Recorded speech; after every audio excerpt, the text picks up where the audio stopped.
Salut tout le monde, bienvenue au podcast Les vraies affaires zéro bullshit. Mon deuxième aujourd'hui. Merci d'être là, s'il vous plaît. Juste vous abonner à la chaîne, ça ferait bien mon affaire. J'ai plein de choses à vous raconter. J'ai commenté plus tôt un peu le confinement de M. Legault pour la période des fêtes et particulièrement avec un regard sur l'Outaouais. Aujourd'hui, dans ce podcast-ci, je vais vous parler du monde municipal. Grosse nouvelle aujourd'hui, Jean-François Leblanc qui a annoncé sa candidature à la mairie de Gatineau pour novembre prochain. Je vais vous parler de ça, je vais vous parler des taxes à Chelsea, puis aussi du REM dans la section Est, dans le côté Est de Montréal, l'annonce d'hier. OK, on y va avec Jean-François Leblanc. J'aurai la chance au cours des prochains 11 mois, honnêtement, de commenter beaucoup la campagne municipale, les candidats, etc., etc. Mais ce que je veux vous dire aujourd'hui, c'est que je veux saluer le courage politique de M. Leblanc qui saute dans l'arène à la mairie. Et s'il était un joueur de poker, ce qu'on dirait, c'est qu'il joue all-in. Parce que vous savez, M. Leblanc, en étant candidat à la mairie de Gatineau, s'il gagne, il va demeurer comme maire. S'il perd, il s'en va chez eux. Là, il ne reste pas comme conseiller. Donc, on apprend aujourd'hui qu'un des deux hommes quittera le conseil, soit M. Leblanc ou Maxime Penneau-Jobin. Il nous annonce cela aujourd'hui par conviction, parce qu'il pense qu'il a une meilleure formule, plus à l'écoute des citoyens.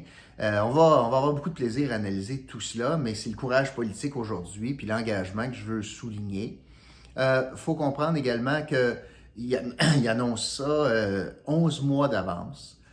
Si on était dans un temps normal, je vous dirais que je le comprends, parce que Noël est un moment, souvent comme politicien, on essaye d'être de dicter le sujet ou la discussion autour de la dinde. En politique, on fait ça. On dit, ça serait quoi aujourd'hui, cette année là, qu'on voudrait que les gens discutent autour de la dinde? Si c'est une candidature à la mairie, tu voudrais qu'ils jasent de ça. Mais honnêtement, cette année, la dinde va finir en chapon. Puis il n'y aura pas grand monde autour de la dinde. Puis même s'il y en a 2-3 autour de la dinde, pas sûr, moi, que ça va être la mairie de Gatineau en 2021 qui va capter l'attention, mais pas mal plus la COVID, j'ai l'impression. Donc j'essaie de voir pourquoi si tôt. Il doit y avoir des raisons très personnelles, stratégiques également. On aura la chance d'y revenir. Pourquoi je vous dis que c'est certain qu'un des deux ne revient pas? C'est parce que, et j'en ai souvent parlé, c'est qu'à Gatineau, contrairement à d'autres villes comme Montréal, on n'a pas appliqué le principe de colistier. Colistier, ça veut dire quoi? C'est qu'il y a une disposition dans la loi qui permettrait aux villes de faire en sorte qu'un candidat à la mairie, s'il est défait, pourrait demander à quelqu'un de son équipe qui a été élu de quitter son poste de conseiller, même s'il vient d'être élu, pour prendre sa place, pour siéger au conseil, agir comme chef de l'opposition officielle, sans occasionner une nouvelle élection partielle qui occasionne des frais, etc. Gatineau s'est pas prévalu de cette disposition de la loi-là, malgré le fait qu'Action Gatineau et le maire actuel l'avaient dans son programme initialement. Mais une fois que tu goûtes au pouvoir, c'est peut-être difficile d'accepter le principe de colistier. Alors, on n'a pas ça, c'est très malheureux, je pense. Et ça veut donc dire que les gens qui sont au conseil municipal, qui décident de faire le grand saut à la mairie, risquent tout et risquent de perdre un siège autour de la table. Et surtout, la démocratie en souffre. Parce qu'après ça, vous le voyez présentement, comment c'est difficile pour les gens d'être critiques parce que tu es pénalisé financièrement. Présentement, le maire te met sur le banc de punition si tu critiques. Alors, c'est très difficile d'avoir une démocratie très saine lorsque, le salaire est en fonction de, t'es-tu ami, pas ami. Il y a plein de postes qui sont rémunérés en plus si t'es gentil. Puis si tu ne l'es pas, tu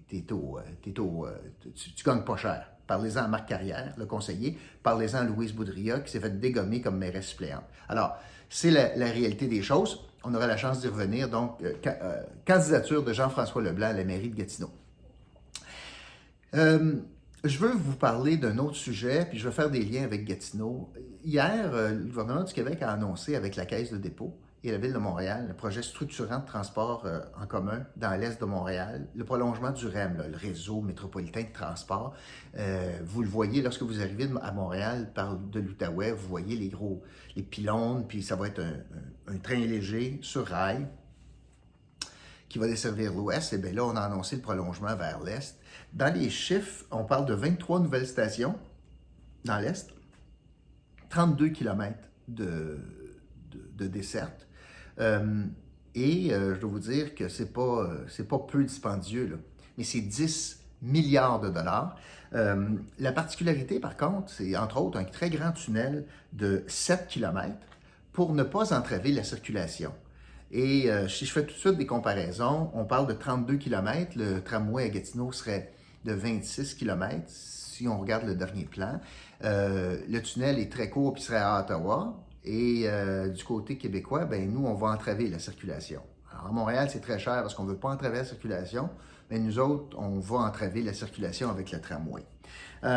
L'autre chose, les motifs qui ont joué pour la sélection du train léger, ça c'est intéressant, c'est que à Montréal, non seulement la question du volume, mais surtout la vitesse du train. La vitesse maximale du train léger est de 45 km/h, 45, et la vitesse maximale du tramway est de 20 km/h, donc 2 fois plus rapide, ce qui occasionne donc plus de services. On s'entend, quand ton train va 2 fois plus vite, bien, avec le même nombre de trains, bien, tu desserres 2 fois plus vite ta population. Alors, c'est une décision qui a été prise à Montréal. Mais ce qui m'a beaucoup frappé, moi, c'est la question du montage financier. La Caisse de dépôt est dans le projet. Un projet de 10 milliards. Suivez-moi là. 10 milliards, OK. 10 milliards pour cette section-là, OK. La Caisse paye 50 % de la facture. Investit pour payer 50 % de la facture, fait que ça fait 5. Puis Ottawa puis Québec se partagent l'autre 5. Fait que 2,5 chaque. OK? 2,5 pour 32 km à Montréal avec le volume de population, puis 7 km de tunnel, par ouais donc, OK? Puis ça va permettre de développer plein de terrains qui sont inoccupés puis contaminés présentement dans l'est de Montréal. Ce qui va contrer l'étalement urbain. Donc, on demande au fédéral de financer 2,5, si j'ai bien compris. À Gatineau, on est rendu à un projet de 26 km avec un tunnel à Ottawa et le coût est de pas loin de 4 milliards. 4 milliards. Quand tu regardes par rapport à la population, il n'y a plus de comparaison à faire. Mais surtout, la contribution du fédéral, on lui demande pas loin de 2.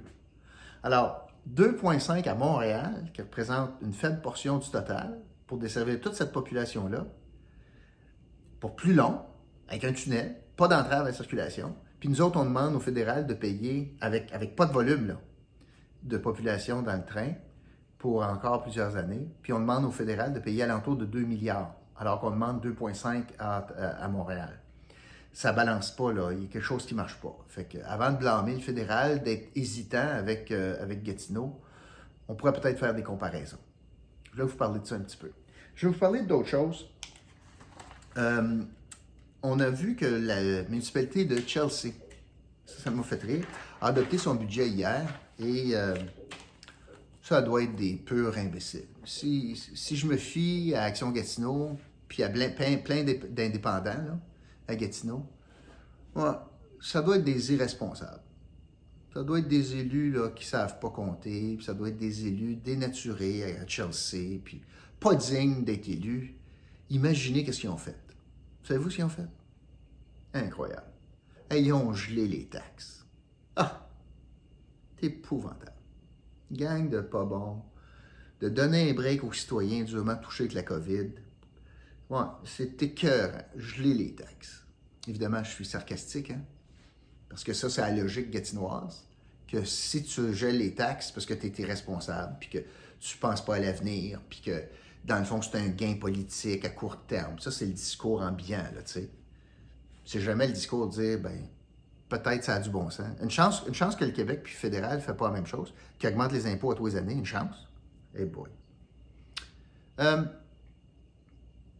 Juste pour revenir sur Chelsea, là, mes détracteurs, là, vous allez dire, ben ouais, mais le rôle a augmenté. Faites vos devoirs, là, on va dire des niaiseries, là. Le rôle a augmenté de 6 %, ils ont baissé le taux, comme à Gatineau, de 6 % pour équivaloir. Fait que c'est pas à cause du rôle que tu fais plus d'argent. Non, non. Ils se basent sur la création de richesses pour être capable de geler les taxes, en favorisant le développement. C'est ça qu'ils ont fait, contrairement à ce qu'on fait à Gatineau. Vous allez peut-être me dire aussi, les détracteurs, « Ouais, mais c'est bien beau, geler les taxes, mais les taxes étaient plus chères. » Ben non. Encore là, vous parlez à travers de votre casse. Faites des comparables. On va prendre la maison moyenne. C'est vrai que la maison moyenne, c'est une moyenne. La maison moyenne à Chelsea vaut plus que la maison moyenne à Gatineau. C'est vrai.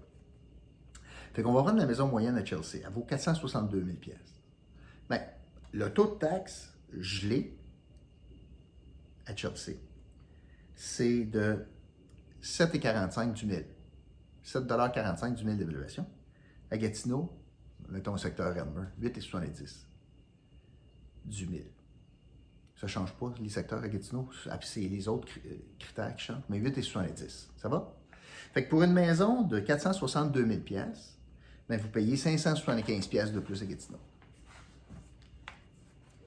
Fait que même s'ils ont gelé les taxes, c'est pas parce que les taxes étaient plus chères, vous allez me dire, voyez-vous, non, c'est pas ça.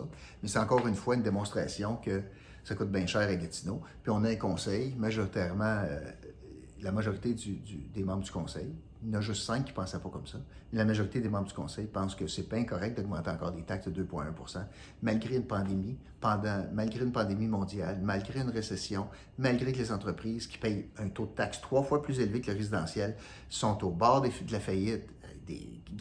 Regardez encore ce qui va se passer dans le temps des fêtes. Alors, pendant ce temps-là, Chelsea gèle les taxes. Puis d'après moi, là, ne sont pas nombreux les gens qui disent que la qualité de vie à Chelsea n'est pas bonne. D'après moi. Mais selon Gatineau, j'imagine que ce sont de purs irresponsables, les élus, puis la mairesse à Chelsea. Ben, savez-vous quoi? Je pense pas, moi. Moi, je pense qu'entre les deux, je ne sais pas mal. Qui est irresponsable? Voilà, c'est ça pour aujourd'hui. N'oubliez pas, abonnez-vous à la chaîne, donnez-moi des commentaires. Ça ne me fait rien. Vous trouvez que je suis dans le champ? Parfait. Écrivez-le respectueusement. Dans le champ, pas de problème. Abonnez-vous à la chaîne et je vous retrouve évidemment demain pour un autre podcast, Les vraies affaires zéro bullshit. Salut tout le monde!